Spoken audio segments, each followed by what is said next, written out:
नमस्कार विद्यार्थी मित्रांनो, डॉक्टर सुशील स्पॉटलाइट या युट्यूब चॅनलवर आपलं सर्वांचं स्वागत आहे। 3 एप्रिल 2019 बुधवार संबंधीच्या महत्वाच्या न्यूज आपण बघणार आहोत।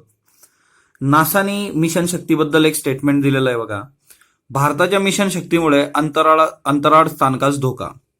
आता ज्यावेळेस म्हणजे यांच्या मागचा उद्देश असा आहे की ज्यावेळेस भारताने उपग्रह नाशक क्षेपणास्त्राची चाचणी केली त्याच्यामुळं त्या उपग्रहाचे 400 तुकडे अंतराळात तरंगतायत आणि त्या आंतरराष्ट्रीय अंतराळ स्थानकावर आदळण्याची शक्यता 44% वाढलेली आहे। डीआरडीओने याला रिप्लाय देताना क्लिअर केलेलं आहे की नासाची प्रतिक्रिया ही पक्षपाती आहे आणि बेजबाबदारपणाची असून अमेरिकेने अनेक चाचण्यांद्वारे अंतराळात असा हजारो टन कचरा निर्माण केला आहे। आता हे जे सगळे डेव्हलप नेशन आहेत यांनी अशा कितीतरी चाचण्या केलेल्या आहेत आणि असा कितीतरी टन कचरा आज अवकाशामध्ये आहे। चीनने 2007 मध्ये केलेल्या उपग्रह भेदी चाचणीतील तुकडे अजूनही अवकाशात फिरतायत, म्हणजे चीनचे तर अजून फिरतायत। युपीएससी मेन्स करता हे जास्त महत्वाचं आहे बघा। स्पेस मधलं जे जंक आहे, वेस्ट आहे, अवकाशामधला जो हजारो टन कचरा निर्माण होतोय, दरवर्षी कितीतरी आपण हे असतात सॅटेलाइट उपग्रह सोडले जातात आणि त्याच्यामधून बराचसा टन कचरा निर्माण होत असतो। नासाचा हा जो काही मुद्दा आहे हा विशेष काही पॉईंट नाही याच्यामध्ये। दुसरी महत्वाची गोष्ट आपल्यासाठी इथे येते की ती म्हणजे काय की अंतराळ अवकाश स्थानक किंवा स्पेस स्टेशन हे काय प्रकरण आहे। स्पेस स्टेशनचा जर तुम्ही विचार केला तर आंतरराष्ट्रीय अवकाश स्थानक हा निवासी कृत्रिम उपग्रह येतो आणि पृथ्वीपासून 330 ते 435 किलोमीटर उंचीवर फिरतोय। याच्यामध्ये सहभागी देश कुठले आहे म्हणजे स्पेस स्टेशनमध्ये ऍक्टिव्ह रोल असणारे देश अमेरिका, रशिया, जपान, युरोप आणि कॅनडा। ऑलरेडी तुम्ही जर बघितलं की उपग्रह नाशक क्षेपणास्त्र याच्यामध्ये अमेरिका आहे, रशिया आहे, चीन आहे आणि त्याच्यानंतर आता आपण आहोत। म्हणजे ऑलरेडी या लोकांनी पण तशा टेस्ट केलेल्या आहेत आणि जेव्हा भारताने टेस्ट केली तेव्हा यांना प्रॉब्लेम होतोय बघा। आणि आतापर्यंत 18 देशांच्या 236 अवकाशवीरांनी या स्थानकास भेट दिलेली आहे। दुसरी महत्वाची बाब अशी आहे की स्पेस जंक जे काही स्पेस वेस्ट आहे ते कसं करायचं किंवा त्याच्यामधून कशी अवकाशातलं कमी करता येईल या संबंधीच्या उपाययोजना काय काय झालेल्या आहेत त्या विचारल्या जातात। त्या मेन्स युपीएससी करतात खूप जास्त महत्वाच्या आहेत बघा। बुडीत कर्जाबाबत रिझर्व्ह बँकेचं परिपत्रक जे आहे ते रद्द केलेलं आहे सर्वोच्च न्यायालयाने। आता या बुडीत कर्जाबाबत रिझर्व्ह बँकेचं परिपत्रक काय होतं, 2000 कोटी किंवा त्याहून अधिक जर रकमेचे कर्ज तुम्ही घेतलेलं असेल आणि त्या उद्योगपतीच्या कर्जाचा हप्ता बुडालेला आहे तर 180 दिवसात म्हणजे 6 महिन्याच्या आत या बुडालेल्या कर्जाचं काय करायचं याचा संपूर्ण पर्याय निश्चित करणे बँकांवर बंधनकारक होते। आज जर तुम्ही बघितलं तर पब्लिक सेक्टर मधल्या बँकांचा खूप मोठा प्रॉब्लेम आहे की एनपीए म्हणजे बुडीत कर्ज, आणि या बुडीत कर्जामुळे बँकांवर उद्या बँक करप्ट होण्याची वेळ येऊ शकते। जवळपास 9 लाख कोटीपेक्षा जास्त एनपीए आपला आहे आणि बँकांमध्ये पब्लिक सेक्टर बँकची तर खूपच वाईट अवस्था आहे या सगळ्या याच्यामध्ये। 180 दिवसात जर असा पर्याय निश्चित नाही केला गेला बँकेतर्फे तर त्या उद्योगाची वासला दिवाळखोरीच्या संहितेने लावावी अशी सक्ती रिझर्व्ह बँकेने परिपत्रकाद्वारे केली होती। म्हणजे तुमचा जर हप्ता थकला आहे तर 180 दिवसात म्हणजे 6 महिन्यात तुम्हाला हे क्लिअर करावं लागेल की येत्या काळात हे कर्ज कसं वसूल करणार।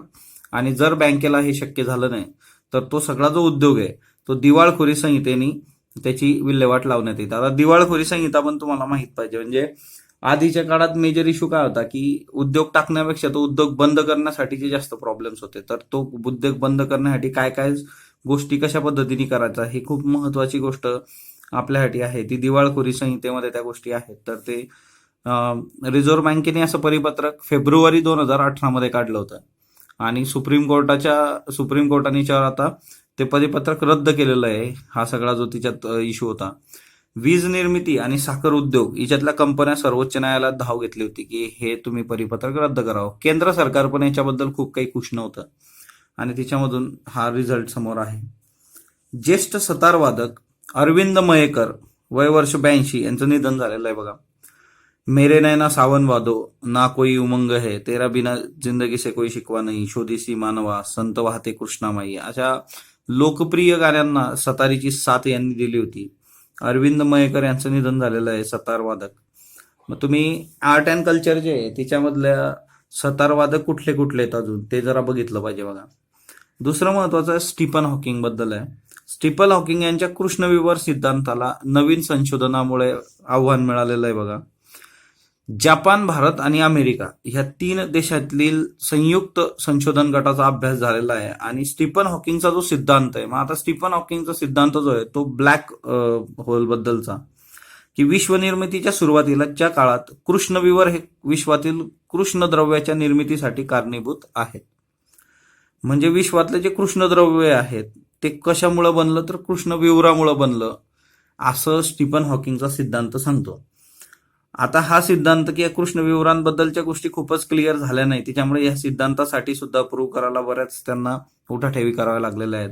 दुसरी महत्वाची गोष्ट की ब्लॅक होलशी रिलेटेड एक गोष्ट चर्चेत होती, ती म्हणजे काय, तर ग्रॅव्हिटेशनल वेव्स 2016 मध्ये डिटेक्ट झाल्या होत्या.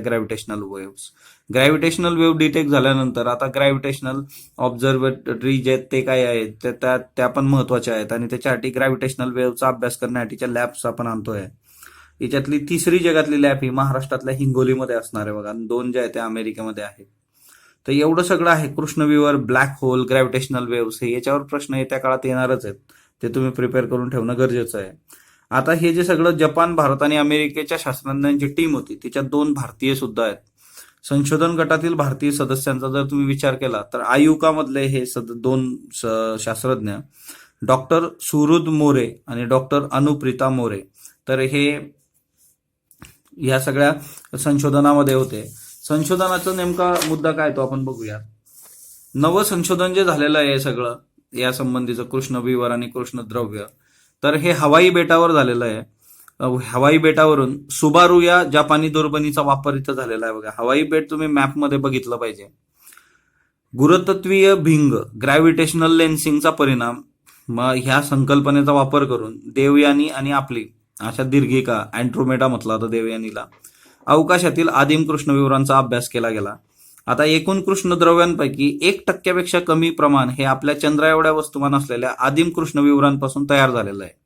आता स्टीफन हॉकिंगचं म्हणणं होतं की कृष्णद्रव्य कशापासून तयार झालंय, तर कृष्णविवरांपासून तयार झालं, ब्लॅक होलपासून. पण यांच्या संशोधनानुसार फक्त 1% पण कमी हे आदिम कृष्णविवरांपासून तयार झालंय. म्हणजे 99 किंवा त्याच्यापेक्षा जास्त टक्के दुसऱ्या कुठल्या तरी गोष्टीपासून तयार झालेलं आहे. त्याच्यामुळे स्टीफन हॉकिंग यांच्या जो काही सिद्धांत आहे त्याच्यावरच प्रश्नचिन्ह उभं राहिलेलं आहे. संपादकीयमध्ये लोकसत्ताला दलित प्रेमाचा बुलबुलैया, लोकसभा 2014-2019, मग याच्यामध्ये दलित हा फॅक्टर जो आहे तो लोकसभा इलेक्शन कसा वापरला गेलेला आहे. मग तुम्ही नंतरच्या काळात जर बघितलं तर रोहित वेमुलाची केस यांनी डिस्कस केलेली आहे. त्याच्यानंतर विद्यार्थ्यांना रोहित वेमुलाच्या केस नंतर आश्वासनं जी दिली गेली त्याची पूर्तता झालेली नाही आहे. त्याच्यानंतर स्कॉलरशिपचा जो इश्यू आहे त्याच्यामध्ये स्कॉलरशिपसाठी खूपच अत्यल्प अशी रक्कम याच्यासाठी केलेली आहे, म्हणजे शेड्यूल कास्ट आणि त्या सगळ्या मुलांच्या स्कॉलरशिप करतात. तर असे बरेचसे प्रश्न आहेत. पण लोकसभा 2014-2019च्या वेळेस त्याच्यावर कसं चर्चा केली जाते ते याच्यामध्ये दाखवलं गेलेलं आहे. आडातली विषमता पोहाऱ्यात डेटा अनालिसिस बद्दलचं आहे बघा. हे डेटाबद्दल लोकसत्ताला बरेच आर्टिकल आहे. आपल्याला सुपरफिशियल गोष्टी आपण कव्हर केलेल्या आहेत, त्याच्यामुळे इतकं डीपमध्ये जाण्याची आपल्याला गरज नाही. हे तुम्ही आपले डॉक्टर सुशील स्पॉटलाइट या टेलिग्राम चॅनलवर हे वाचू शकता. प्रत्येक व्हिडिओच्या डिस्क्रिप्शनमध्ये टेलिग्रामची लिंक असते बघा, क्लिक करून तुम्ही जाऊ शकता. चित्रपट निर्माते जे महेंद्रन, वय वर्ष 79, यांचं निधन झालेलं आहे बघा. जे महेंद्रन का महत्वाचे आहेत, तर 1978 मध्ये मुल्लम मल्लरम या चित्रपटात रजनीकांत यांना प्रथमच त्यांनी संधी दिली होती. दाक्षिणात्य सुपरस्टार रजनीकांत यांची सुरुवात जी होते ती जे महेंद्रन यांच्यापासून होते. नंतर काली आणि जॉनी या 2 चित्रपटात त्यांनी एकत्रित काम केलेलं आहे. महाराष्ट्र टाइम्सने सिंचन घोटाळा आणि दुष्काळ याच्याबद्दल लिहिलेलं आहे बघा. सिंचन घोटाळा, दुष्काळ आपण बरंच केलेलं आहे. महाराष्ट्रातल्या गावातल्या पाण्याच्या दुर्भिक्षणाबद्दल पण दोघी पेपरमध्ये आहे बघा. तर पण आपल्याला दुष्काळ ही गोष्ट तुम्हाला माहीत असावी, किंवा तुम्हाला सरळ सरळ दुष्काळावर निबंध सुद्धा विचारला जाऊ शकतो. भारत अमेरिका नौदलात सुरक्षित संवाद यंत्रणा COMCASA, communication compatibility and security agreement, हे खूप महत्वाचं आहे.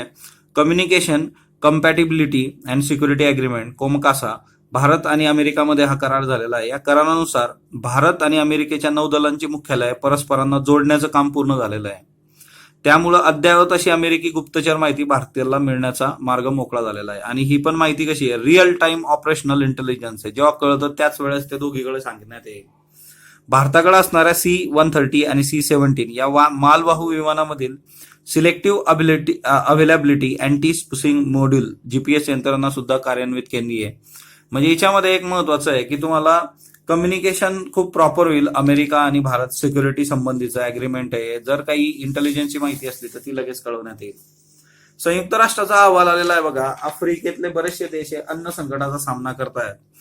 2 महत्वाची कारणं आहे, युद्ध आणि हवामान बदलामुळे जगातील 53 देशातील 11,30,00,000पेक्षा अधिक नागरिक अन्न संकटाचा सामना करतात. म्हणजे युद्ध तर परवडतच नाही, पण हवामानातले बदल सुद्धा युद्धापेक्षा भयानक असू शकतात किंवा तितके युद्धापर्यंतचे भयानक बदल असू शकतात. अन्न आणि कृषी संघटना FAO यांनी अन्न संकट 2019 अहवालामध्ये येमेन, डेमोक्रेटिक रिपब्लिक ऑफ काँगो, अफगाणिस्तान, सिरिया या देशातील नागरिकांना दुष्काळाशी सामना करावा लागत आहे स्पष्ट केलेलं आहे. मॅपमध्ये तुम्ही येमेन, डेमोक्रेटिक रिपब्लिक ऑफ काँगो, अफगाणिस्तान आणि सिरिया हे देश बघितले पाहिजेत. अन्न तुटवड्याची कारणं यांनी काय सांगितली आहे? 1. हवामानातला बदल, कृषी क्षेत्राची नाजूक स्थिती, निर्वासितांच्या संख्येत वाढ, त्याच्यामध्ये म्यानमारमधून येणारे रोहिंग्या मुस्लिम, व्हेनेझुएलामध्ये राजकीय आर्थिक अस्थैर्य, अशी सगळी अन्न तुटवड्याची कारणं सांगितलेली आहेत. Bennett university national moot court स्पर्धा करण्यात आली होती 2019. आता ही स्पर्धा कशासाठी आहे? Bennett university national moot court, तर प्रत्यक्ष न्यायालयीन कामकाजाची माहिती कायद्याच्या विद्यार्थ्यांना व्हावी यासाठी स्पर्धेचं आयोजन केलं जातं. जसं युथ पार्लमेंट नावाची स्पर्धा असते बा ऑल ओव्हर इंडिया, तुम्ही केंद्रीय विद्यालय, नवोदय विद्यालयांसाठी असते, की पार्लमेंटचं कामकाज कसं चालतं. इंडिया एअरबुकमध्ये याचे रेफरन्स आहेत बघा युथ पार्लमेंटचे. प्रथम क्रमांक ख्राईस्ट विद्यापीठ बेंगळूर आणि दुसरा क्रमांक Vivekananda institute of professional study Delhi यांना मिळालेला आहे न्यायालयीन कामकाजाची माहिती. दीपक मिश्रा यांनी पण ह्या सगळ्या पुरस्कार वितरणाने त्यावेळेस खूप प्रॉपर मतं मांडलेली आहेत त्यांची. दुसरी महत्वाची गोष्ट, आज आपण वेस्ट बेंगॉल बघणार आहोत बघा. वेस्ट बेंगॉल आपल्यासाठी खूप एक महत्वाचं राज्य आहे. व्हिक्टोरिया मेमोरियलसाठी ओळखलं जातं. हे व्हिक्टोरिया मेमोरियल आहे बघा वेस्ट बेंगॉल मधलं. व्हिक्टोरिया मेमोरियलचा फोटो आहे. वेस्ट बेंगॉलमध्ये जर तुम्ही विचार केला तर वेस्ट बेंगॉल जवळपास 15% राईस, 22% टी आणि 67% ज्यूट, म्हणजे ज्यूट मधला सर्वात मोठा वाटा हा वेस्ट बेंगॉलचा आहे. आणि दुसरी महत्वाची गोष्ट की ऍग्रिकल्चर जवळपास स्टेटचं 30% इन्कम शेअर करतं. 30% जो काही वाटा आहे तो ऍग्रिकल्चरचा आहे याच्यामध्ये. दुसरी महत्वाची गोष्ट की कोलकाता मेट्रो रेल प्रोजेक्ट आहे, ओके, 1995 मधला. बॅटल ऑफ प्लासी हिस्टोरिकल, त्याचे सगळे रेफरन्सेस. आता तुम्ही जर बघितलं की इथं महत्वाच्या गोष्टी काय काय आहे, तर जसं तुम्ही काल ते प्लेसेस शोधल्या बघा, म्हणजे सगळ्या प्लेसेस मी इथं सांगू शकतो तुम्हाला त्याची माहिती, पण तुम्ही थोडंसं जर शोधलं तर ती चांगली गोष्ट असते. नक्सलबारी नावाचं ठिकाण बघा, इथं सगळी नक्सलाईट मुवमेंट जी झालेली आहे, तर हे नक्सलबारी नावाचं ठिकाण इथं आहे. PSIच्या विद्यार्थ्यांना पण विचारलं होतं बघा इंटरव्ह्यूमध्ये, नक्सलिझम, माओइझम.